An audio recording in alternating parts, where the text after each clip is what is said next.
7월 13일 월요일. 뚝배기의 지혜.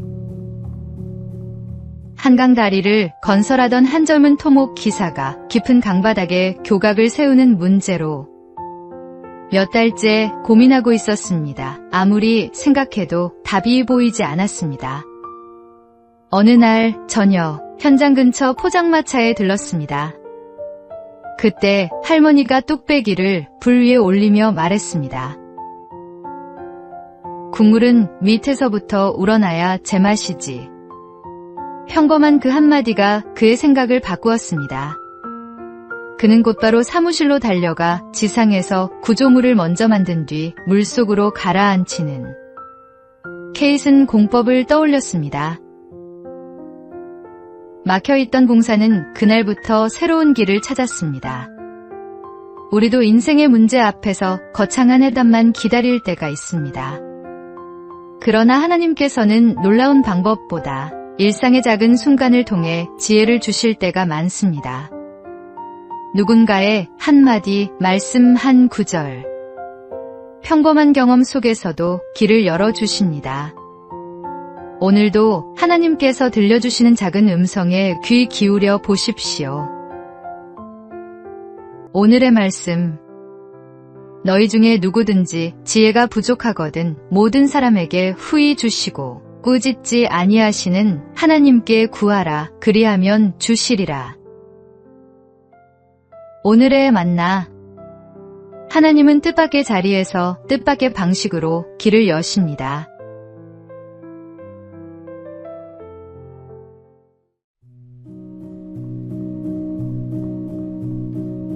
(7월 14일) 화요일. 오늘 주어진 86,400초.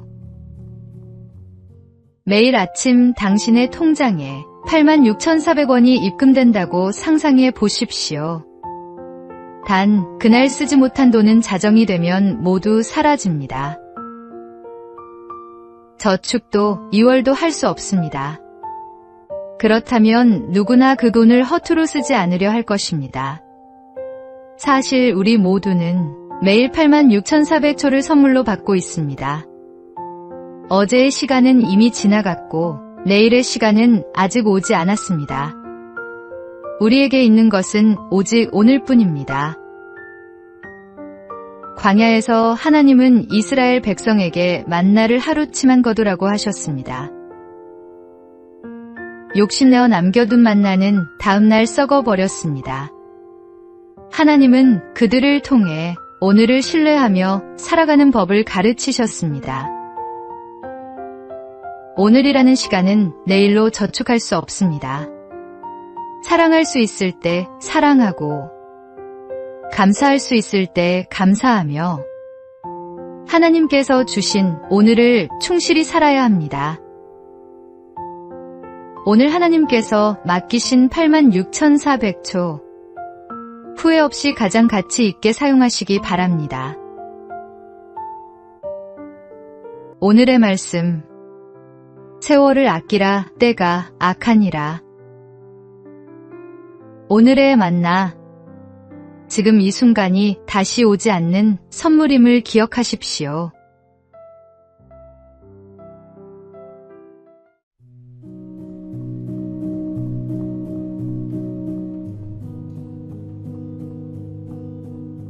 (7월 15일) 수요일. 붓 하나가 남았을 때. 조선 후기의 서예가 추사 김정희는 제주도에서 9년 동안 유배 생활을 했습니다. 벼슬도 명예도 사람들도 모두 잃었습니다. 그의 곁에 남은 것은 오직 붓 하나뿐이었습니다. 하지만 그는 절망하지 않았습니다. 하루도 빠짐없이 벼루를 갈고 글씨를 썼습니다. 전해지는 말에 따르면 벼루 10개를 닳게 하고 붓 수백 자루를 몽당붓으로 만들 정도였습니다. 그렇게 쉼없이 쓰고 또 쓰는 가운데 세상에 없던 새로운 글씨 추사체가 탄생했습니다. 훗날 그는 말했습니다. 벼루 10개를 구멍내고 부천 자루를 몽당붓으로 만들고 나서야 비로소 글씨를 알았다. 우리의 삶에도 모든 것을 잃은 것 같은 시간이 찾아옵니다. 지금 내게 남은 것이 붓 하나뿐인 것처럼 느껴진다면 낙심하지 마십시오. 하나님은 바로 그 작은 것을 통해 새로운 작품을 만들어 가십니다. 오늘의 말씀. 내게 능력 주시는 자 안에서 내가 모든 것을 할 수 있느니라. 오늘의 만나. 가장 적게 남은 것처럼 보이는 그 자리에서 하나님은 새로운 길을 여십니다.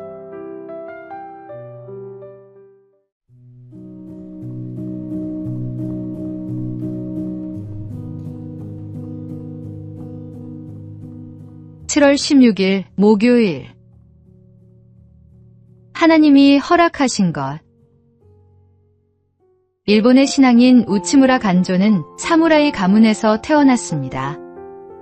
기독교를 받아들이기 어려운 환경이었지만 그는 복음을 만난 뒤 인생의 방향이 완전히 달라졌습니다. 훗날 그는 자신의 삶을 돌아보며 이런 뜻의 고백을 남겼습니다. 내가 붙잡으려 했던 계획은 자주 무너졌지만 하나님께서 맡기신 일은 길이 열렸다. 내가 애써 만든 친구보다 하나님께서 보내주신 친구는 실패의 순간에도 내 곁을 떠나지 않았다. 우리도 살아가다 보면 꼭 붙잡고 싶었던 것이 떠나가는 경험을 합니다. 그러나 시간이 지나 돌아보면 끝까지 남아있었던 것은 하나님께서 허락하신 은혜와 사람들이었습니다. 하나님은 우리에게 가장 좋은 것을 가장 좋은 때에 허락하시는 분입니다. 오늘도 하나님께서 허락하신 사람과 환경, 그리고 맡겨주신 일을 감사함으로 받아들이십시오. 그 길 끝에는 언제나 하나님의 가장 선한 계획이 기다리고 있습니다. 오늘의 말씀. 사람이 마음으로 자기의 길을 계획할지라도 그의 걸음을 인도하시는 이는 여호와시니라. 오늘의 만나. 오늘도 주님의 인도하심을 신뢰하며 한 걸음 내디디십시오.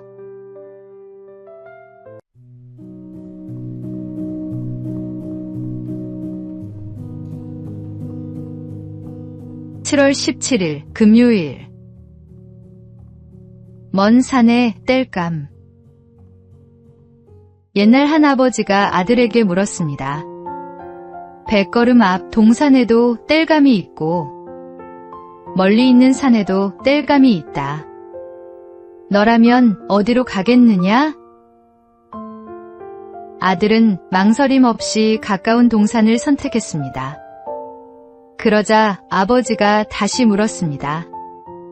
그 땔감을 땄으면 그 다음은 어떻게 하겠느냐? 한참 생각하던 아들은 결국 먼 산으로 가겠다고 대답했습니다. 아버지는 미소를 지으며 말했습니다. 가깝다고 쉬운 길만 찾지 말고 멀다고 미리 포기하지도 말아라. 눈앞의 이익보다 미래를 준비하는 사람이 결국 더 큰 것을 얻게 된다. 우리도 편하고 빠른 길만 선택하고 싶을 때가 있습니다. 그러나 하나님은 때로 더 멀고 힘든 길을 통해 우리를 성장시키시고 더 큰 은혜를 준비하십니다. 믿음은 눈앞의 편안함보다 하나님께서 예비하신 내일을 바라보는 것입니다. 오늘 눈앞의 쉬운 길보다 하나님께서 예비하신 더 큰 길을 바라보십시오. 오늘의 말씀. 너희를 향한 나의 생각을 내가 아나니 평안이요 재앙이 아니니라. 너희에게 미래와 희망을 주는 것이니라. 오늘의 만나. 오늘도 주님의 손을 붙잡고 그분이 가리키시는 곳을 향해 나아가십시오.